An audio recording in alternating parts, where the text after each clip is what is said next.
Até por isso, né, gente? Até por isso a batalha se intensifica entre governo e oposição. Veja aí o caso dessa discussão em torno da CPI do MEC. Ganhou mais um novo capítulo, né? Enquanto a oposição tenta resgatar assinaturas para investigar supostas irregularidades no repasse de verbas da educação, a base aliada, por sua vez, protocolou pedido para abrir outra comissão para apurar a gestão da pasta durante os governos do PT.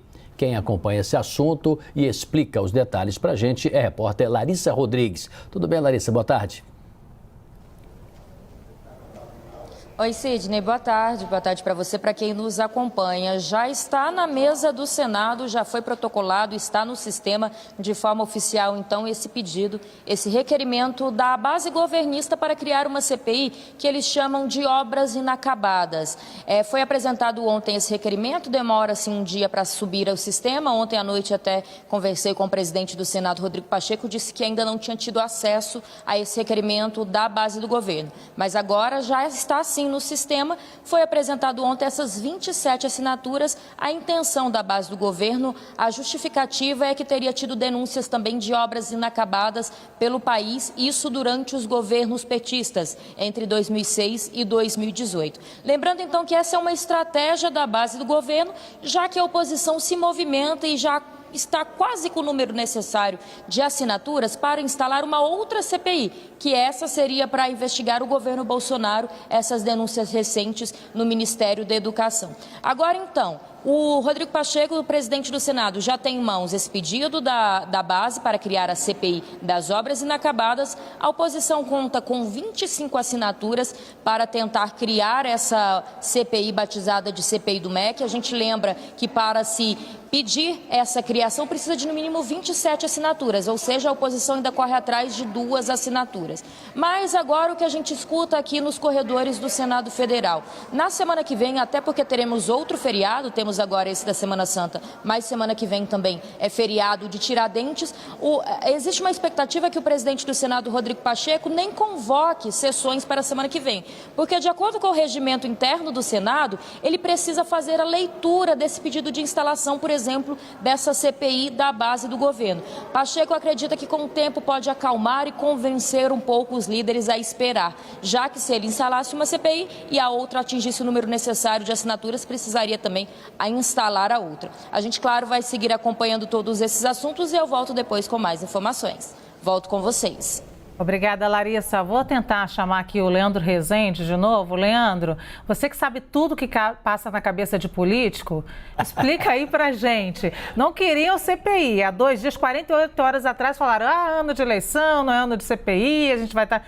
Aí, de repente, além da CPI do MEC por parte dos governistas, tem outras 2 que aliados de Bolsonaro tentam avançar no Senado.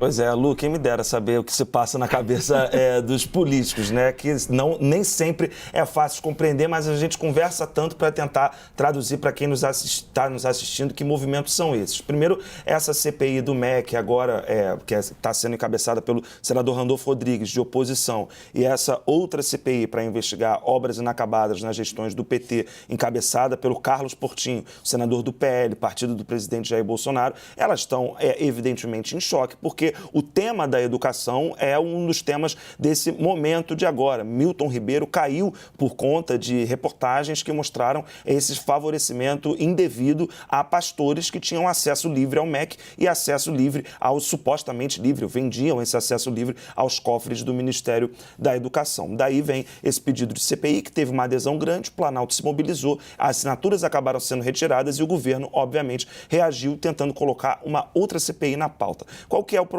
A Larissa Rodrigues até mencionou um pouco disso, né? Essas CPIs, mesmo com as 27 assinaturas regimentais necessárias, elas precisam ser lidas no plenário do Senado. Só que tem uma fila de CPIs esperando justamente essa leitura. Peguei até com pessoas do entorno do senador Carlos Portinho quais são as outras CPIs que estão ali estão prontas para serem instaladas, porque já tem as assinaturas. A CPI para investigar a atuação de ONGs na Amazônia, que foi proposta pelo senador senador Plínio Valério, e uma outra CPI proposta pelo senador Girão para investigar temas do narcotráfico, um problema grande que o Brasil tem. Essas duas CPIs são dessa legislatura, têm assinaturas para poder serem instaladas, mas falta mobilização política. O desafio é convencer o presidente do Senado, Rodrigo Pacheco, a instalar alguma delas, né? Agora, certamente que o tema da educação vai passar na frente e é nesse sentido que o governo está trabalhando, para tentar colocar essa CPI para investigar as obras paradas na frente de todas, instalar essa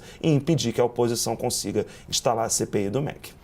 Gustavo Uribe, vem para o nosso papo aqui. Olha, a Luciana está certa, né? Se havia uma impropriedade, se o raciocínio é esse, né? Para que fazer uma CPI, ano eleitoral, o desfecho pode não ser isento e tudo mais. Aí você vê uma enxurrada de propostas para a CPI. Você veja, alguns governistas mudaram de partido e alguns deles, inclusive, perderam espaço também. Então eu pergunto, qual é o peso real dessas comissões em ano eleitoral? É cutucar onça com vara curta, do outro lado é tentar encurralar o adversário, é isso? Esse é o argumento do Palácio do Planalto, Sidney, de que você está tentando transformar essa CPI justamente com esse objetivo, de tentar prejudicar o presidente Jair Bolsonaro. É interessante que tem alguns senadores que assinaram as duas CPIs. Regufe é um caso aqui do Distrito Federal. Ele assinou tanto aquela que é mais seletiva de gestões passadas, como a deste governo. E aí nós tivemos algumas mudanças de assinatura. A oposição agora trabalha com o tempo e com eventuais novas denúncias em relação ao Ministério da Educação. Acha que nas próximas 2 semanas, a imprensa possa fazer novas notícias a respeito de escândalos no MEC. E esperam, por exemplo, Abraham Weintraub, que é ex-ministro da Educação, que numa entrevista exclusiva à CNN Brasil, ao nosso analista Yuri Pita, chegou a dizer que apresentou documentos à Polícia Federal. Então agora trabalha-se com o tempo. Há 2 nomes que podem acabar assinando e aí completando a necessidade, a exigência de 27 assinaturas. Um deles, Marcelo Castro, que é o presidente da Comissão de Educação do Senado Federal.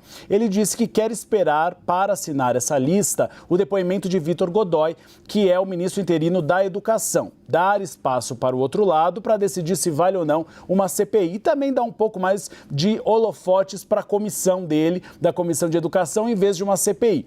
E aí nós temos também a possibilidade de Otto Alencar. Otto Alencar, que ficou famoso na CPI da pandemia, fazendo aquela brincadeira do protozoário ou vírus, ele tem sido muito pressionado a assinar essa lista. Por quê? Porque ele é aliado do PT lá na Bahia, do PSD, e ele também foi bastante combativo na CPI da pandemia. A questão é que há uma avaliação, isso me dizem alguns aliados de Otto Alencar, ele deve ser candidato à reeleição ao Senado. Então, muitos desses senadores que podem ser membros efetivos da comissão de inquérito temem não estarem presentes em Brasília em ano eleitoral. Esse tem sido o grande impedimento para essas comissões de inquérito. Inclusive, os integrantes da base aliada que assinaram esse pedido dessa CPI da época do PT e do ex-presidente Michel Temer, eles dizem que dificilmente haverá sessões justamente por causa do ano eleitoral. Então, seria algo para inglês ver. Então, essa é a grande discussão nesse momento. Os 2 lados vão trabalhar com o tempo agora para saber se conseguem mais assinaturas ou não. A oposição acha que consegue